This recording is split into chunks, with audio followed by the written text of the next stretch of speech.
వికారాబాద్ జిల్లా పరిగి పట్టణంలో షాద్ నగర్ వెళ్లే ప్రధాన రహదారిపై రోడ్డు మరమ్మతులు చేయాలని రోడ్డుపై కాంగ్రెస్ పార్టీ నాయకులు రోడ్డుపై బైఠాయించారు. దీంతో ట్రాఫిక్ ఎక్కడికక్కడ నిలిచిపోయింది. పరిగి నుంచి షాద్ నగర్ వెళ్లే ప్రధాన రహదారిపై గుంతలు ఏర్పడి అటు నుండి వెళ్లే వాహనదారులు గత కొన్ని రోజులుగా తీవ్ర ఇబ్బందులకు గురి కావడం జరుగుతోందని డీసీసీ ఉపాధ్యక్షులు లాల్ కృష్ణ అన్నారు. రోడ్లు సరిగ్గా లేక పలువురు మృతి చెందినప్పటికీ అధికారులు ప్రజాప్రతినిధులు పట్టించుకోవడం లేదని ఆవేదన వ్యక్తం చేస్తున్నారు.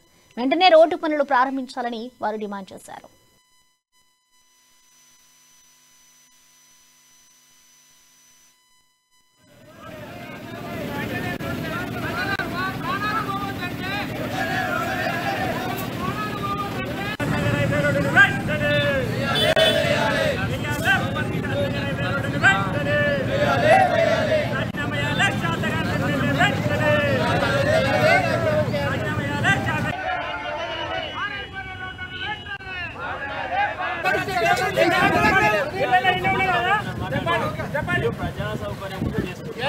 ప్రజా సౌకర్యం ఆటంకం కల్పించే